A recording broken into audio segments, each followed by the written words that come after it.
Jared Isaacman is this billionaire, and he was just confirmed as the next leader of NASA. He's a high school dropout. This is him. He started a business literally in his basement at 16. It was called Shift4 Payments. They had processed about $200 billion of payments in 2019.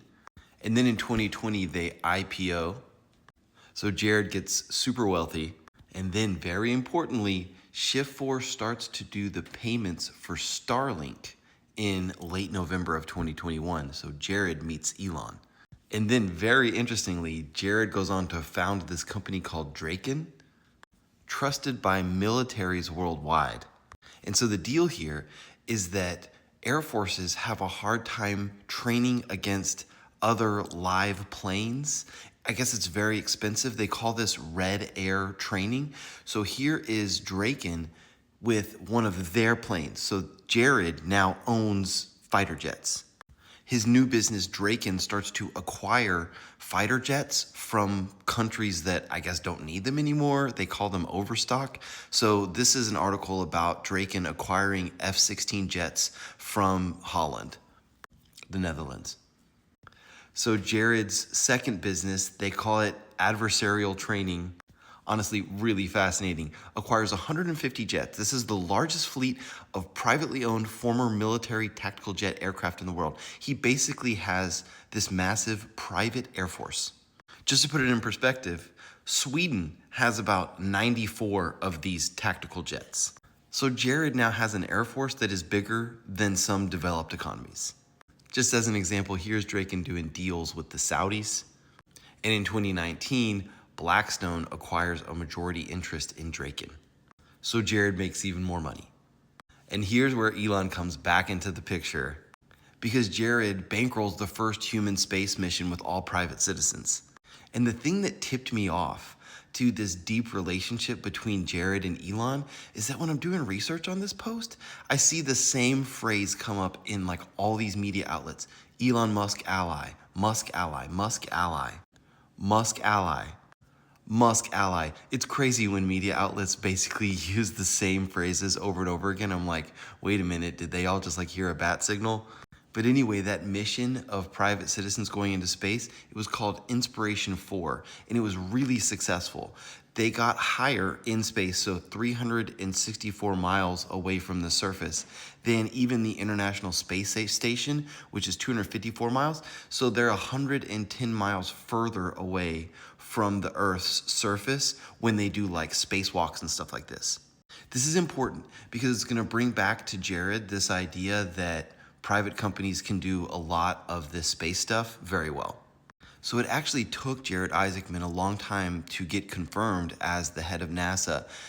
Initially, he was nominated, but then the Trump administration pulled his nomination earlier in 2025, primarily because Senate Democrats are critical about his relationship with Elon. And I do think this is very interesting for you to consider.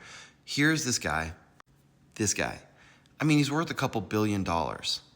Makes tons of money on a payments company that he started literally in his basement, and then builds a second business that has the largest private air force in the world, bigger than Sweden.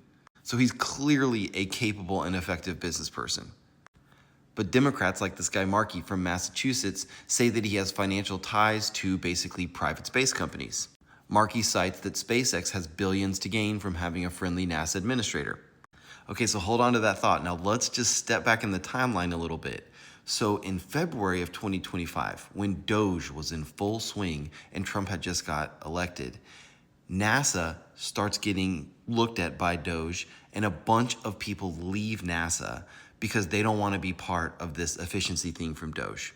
Because honestly, it looks like NASA was really inefficient. So for example, it cost them $4.1 billion every single launch, whereas SpaceX, to do the same thing, cost around $100 million. And Elon says that he's willing to try to take this down to $10 million. So NASA, when it doesn't have to operate efficiently, $4.1 billion. If it can partner with people like SpaceX instead, $10 million. I mean, that's a pretty big cost savings for the American taxpayer. So NASA gets all Doge. Then the White House pulls the nomination for Jared. So then the Trump administration just shelves this for like 6 months and comes back, and then he gets confirmed. And Jared has this thing called Project Athena that gets leaked. It's his plan for NASA, and his plan is really different than the way NASA has operated in the past. He wants to reduce bureaucracy, put more American astronauts in space, extract more value from space than we put in. So basically, let's make money from space. And he wants to redirect a lot of resources towards private companies. And I have to point out that right now, as Jared becomes the head of NASA, and he's going to shift those resources towards private companies, SpaceX is about to IPO. Could be the largest public offering of all time.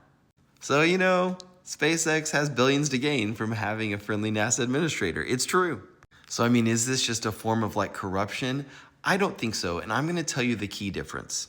So, part of Jared's Project Athena is for NASA to move away from cost plus contracts.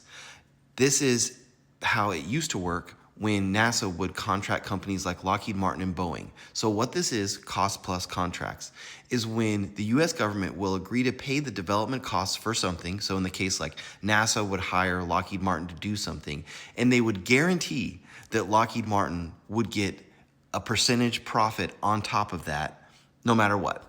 Now, I remember where I saw cost plus contracts, and that's Halliburton. Halliburton, under Dick Cheney, my favorite person, was the #1 recipient of cost plus contracts during the Afghanistan and Iraq wars. And basically, cost plus contracts have two problems. One is there's no incentive for efficiency, because if you spend more, you literally make more money. And also, they tend to deliver bad products. Halliburton had problems delivering clean water, clean food to troops in Afghanistan and Iraq using these cost plus contracts. And Jared is not about these cost plus contracts. So making this gives our thinking an upgrade, because yes, Jared Isaacman is a billionaire business person, and historically we have associated billionaires being in government with essentially corruption. And yes, SpaceX, Elon, Jared, homies, SpaceX about to IPO, and Jared is saying that he's going to redirect these resources towards private companies from NASA. You could say that confirms Democrat suspicions, but I honestly think that is an unimportant read of the situation. Because if you look at what's happening currently, NASA is paying $4.1 billion for something that they can get for about $100 million. So basically, they're overpaying, we are, the American taxpayer, by 40x. So imagine going and getting a hamburger that usually costs $10, and instead you pay $400 for it. This guy is clearly successful. IPO'd one company that he started in his basement, then built the largest fleet of basically a private air force in the world, and then self-funds a citizen-led mission into space that basically goes beyond what even the ISS does. He knows how to run stuff. And now he's going to run NASA.